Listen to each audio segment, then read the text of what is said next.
The Trump administration is defending an order that could be used to withhold information about nuclear facilities and hide that information from the Nuclear Safety Board. And some lawmakers are calling the move a step to weaken oversight on the nuclear industry. Joining me to talk about this is Brigida Santos. Brigida, the Trump administration has quietly taken steps that are going to inhibit independent oversight. And really, to me, I don't know how you can get around it. It's a high-risk problem because we're talking about nuclear facilities. What's your take on this story? These new rules will significantly reduce the authority of the Defense Nuclear Facility Safety Board, which has acted as an independent watchdog on the industry since the late 1980s. The board's role is to assess the safety of U.S. nuclear weapons facilities and make recommendations for improvements based on near accidents and confirmed incidents. But these new rules aim to limit the board's access to information, cut the number of nuclear weapons-related facilities it can make recommendations on by 71%, take away its authority to oversee protections for 39,000 nuclear workers, and prevent board members from speaking to laboratory staff without direct permission from the Department of Energy. Now, these orders were first published in May, but the first of 3 hearings was held on August 28th last week. Now, until now, Congress and the public have not been given a chance to comment on this, and they were not made aware that these changes were coming down the pipeline. In fact, the only people that were alerted to these changes were the contractors, the private contractors that are overseeing and operating these nuclear facilities.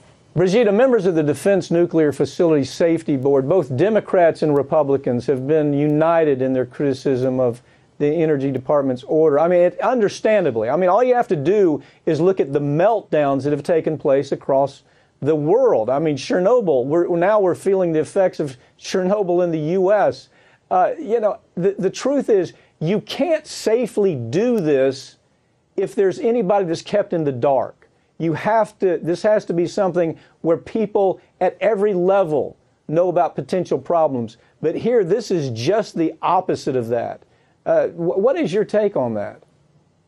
This is absolutely the opposite of that, and it is a bipartisan effort. Board members on both sides of the aisle, Democrat and Republican, are saying that getting rid of oversight is incredibly dangerous for public safety, for the environment, and for the safety of the workers in those nuclear facilities.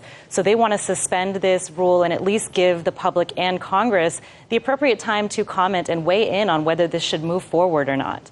Well, this has really been kind of the MO of this administration and to some degree last administration, where we don't really have public meetings anymore. We don't really tell everybody what's going on. We kind of do it on a Friday night when nobody's paying attention. This is one of those situations. Fortunately, with bipartisan support, we may not have that problem. The industry, though, is calling the Nuclear Safety Board as an excessive regulation, that it's somehow inhibiting innovation. It's inhibiting progress in the nuclear industry. We hear this every time. Every time we want to shortcut regulations, there is, oh, gee, we're losing money, we're not progressing, it's because of these bureaucrats are making us follow some rules. When was this 5-member board formed, and what reasons was the board formed to begin with?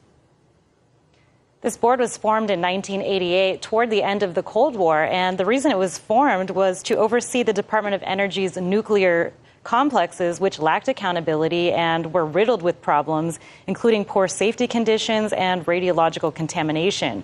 Prior to the board's existence, the Department of Energy regulated these facilities by itself. It was doing its own oversight, which is clearly problematic. And while the board does not have regulatory power, all its recommendations were adopted by the Department of Energy until about 2008.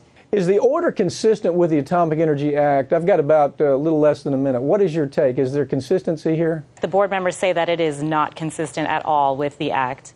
Thank you for joining me, Brigida.